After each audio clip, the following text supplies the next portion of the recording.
cultura e com a diversidade de conhecimento que está sendo mostrada aqui. Nós estamos vendo uma série de trabalhos que foram desenvolvidos pelos alunos e também pelas escolas e várias outras iniciativas muito interessantes do município. Posso dizer para você com certeza que sempre que nós tivermos oportunidade, nós retornaremos. Já teve tempo de visitar os estandes? Já visitei alguns, na verdade visitei vários deles. E eu gostei muito do que eu vi.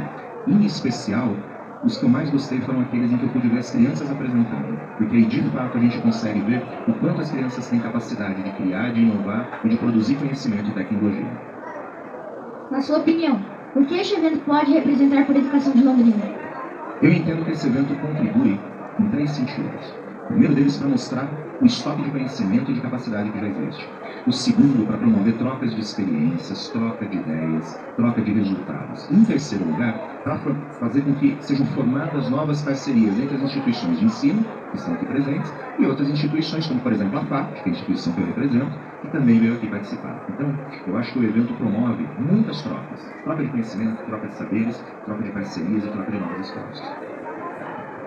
Sabemos que você está representando a FAP, responsável pelo letramento digital. Qual a relação que você faz entre o mundo digital e a educação? Excelente. O mundo digital e a educação, no meu entendimento, andam de mãos dadas. Em primeiro lugar, porque em alguns casos o mundo digital permite que nós tenhamos acesso à educação.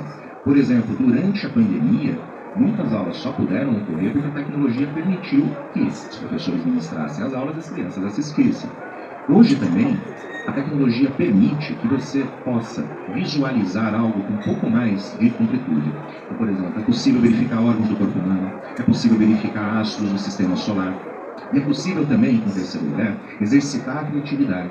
Então, a tecnologia, quando bem utilizada e utilizada como uma ferramenta, permite que nós tenhamos acesso a novos conteúdos e permite também que criemos coisas novas. Esse é o propósito, por exemplo, do projeto Letramento Digital.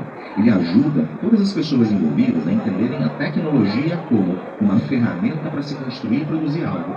Ela é, em alguns momentos, o meio pelo qual nós fazemos algo. Agora, por exemplo, para esse podcast, é a tecnologia que permite que a gente esteja aqui.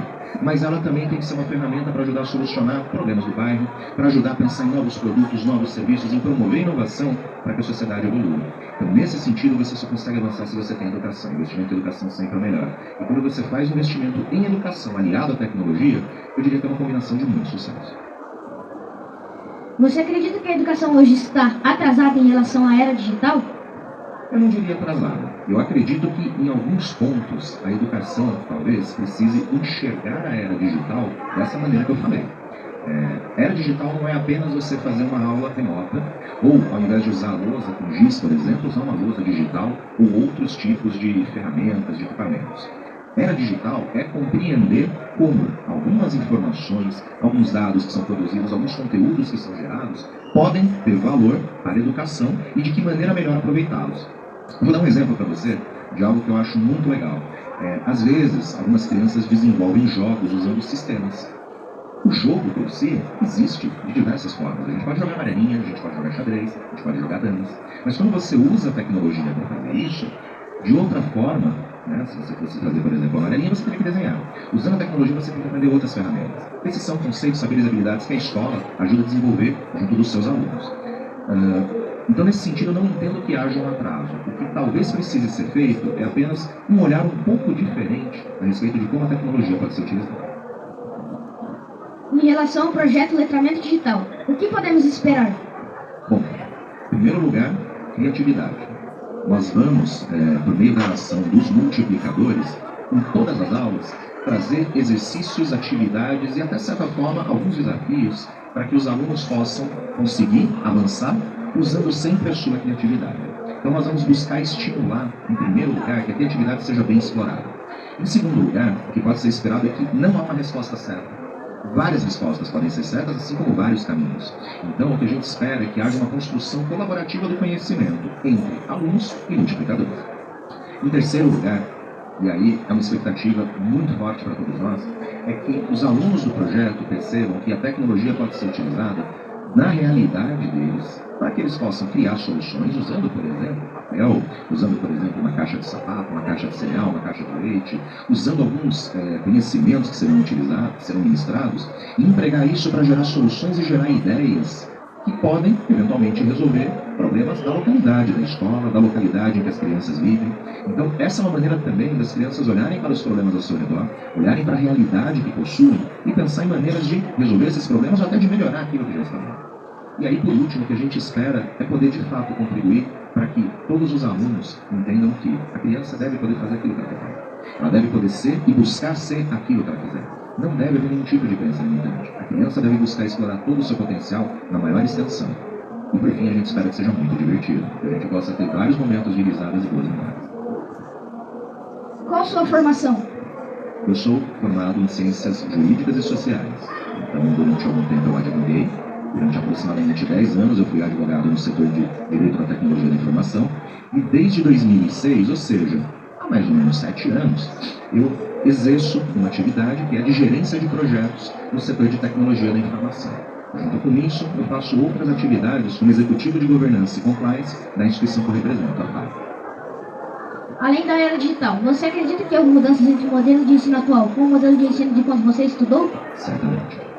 Hoje, nós temos metodologias mais ativas que estimulam os alunos a tomar um papel participativo na construção dos conhecimentos e saberes em sala de aula e a própria tecnologia. Quando eu estudei, por exemplo, nós não tínhamos projetores, câmeras digitais. Quando eu terminei a faculdade, estavam começando a ser uma novidade e a maioria do conhecimento era obtido através ou de um livro ou de um material mimeografado ou fotocopiado. A gente usava muito caderno e a troca de conhecimentos e informações era muito restrita.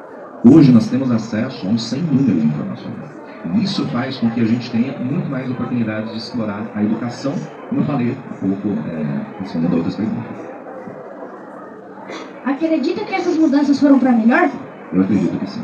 Eu acho que a tecnologia tem um papel fundamental no desenvolvimento social e no desenvolvimento educacional de qualquer sociedade. Ela precisa, como eu falei, ter uma ótica de ferramenta. Precisa ser empregada para contribuir, para colaborar. Precisa ser vista como mais um elemento que nos ajuda a fazer algo, no caso, a capacitar as pessoas. Quando criança, já imaginava que um dia nos estaríamos conectados como estamos hoje? Sendo sincero para você, eu imaginava. Eu imaginava sim por conta de alguns livros que eu li. Mas eu, claro, não teria a dimensão de como a coisa era. Eu gostava muito de ler alguns livros de ficção científica. Então, alguns desses livros traziam um panorama de conectividade e também algumas das invenções que a gente tem hoje apareciam nelas. Estudou em escola pública?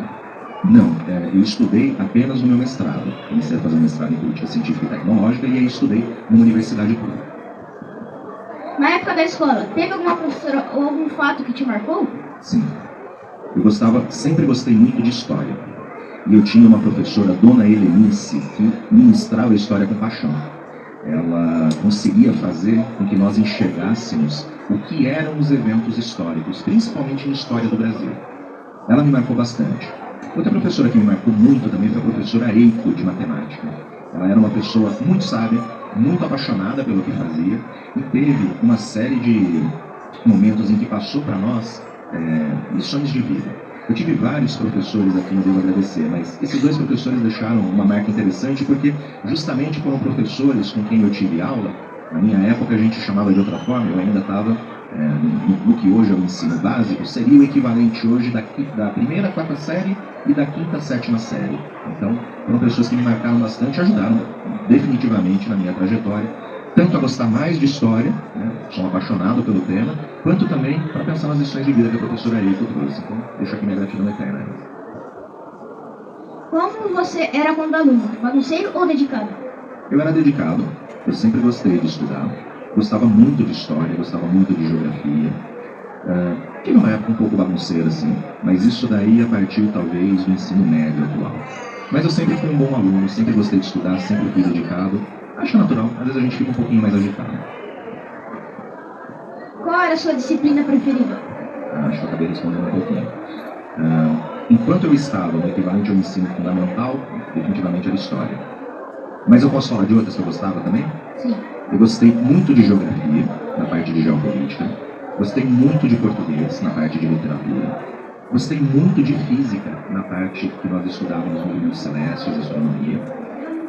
Na faculdade, eu adorava direito penal e direito tributário e gostava muito de direito civil na parte de contratos. Tanto é que quando eu advoguei, a minha principal parte de atuação foi em contratos e em direito tributário. Se pudesse se encontrar com você quando tinha 10 anos, o que diria você mesmo? Excelente pergunta. Eu diria o seguinte: confie em si mesmo. Como você descreve a educação pública no Brasil hoje? Eu entendo que a educação pública hoje tem uma série de questões estruturantes que precisam ser lidadas, e a despeito dessas dificuldades que existem, consegue fazer com que nós tenhamos um ensino de qualidade dentro das condições que são apresentadas. Eu não conheço a realidade do Brasil, mas eu sei que existem lugares em que às vezes é muito difícil você conseguir ministrar o básico de uma aula. Isso eu sei de ter visto reportagens ou ter ouvido pessoas dizendo. E ainda assim existem professores que conseguem, nessa dificuldade toda, transmitir o conhecimento para as crianças e fazer com que elas nunca desistam dos seus sonhos. Falando um pouquinho da educação pública aqui em Londrina, que é uma realidade que eu conheço um pouco melhor por conta do letramento digital, o que eu vejo é uma rede muito bem preparada, de alta qualidade, com professores excelentes, apaixonados pelo que fazem e por alunos que têm acesso a muito conhecimento, muita tecnologia. Então, eu confesso que em todas as visitas que eu fiz aqui em Londrina, para conhecer as escolas, inclusive as escolas participantes do projeto Letramento Digital, eu sempre fiquei muito bem impressionado. A rede está de parabéns. Se você fosse presidente por um dia, qual seria o seu decreto? Essa é uma pergunta bem interessante, bem difícil. Certamente seria, não consigo especificar um decreto, mas seria algo voltado à área de educação. Eu acredito que a educação é o maior e melhor investimento que nós devemos ter.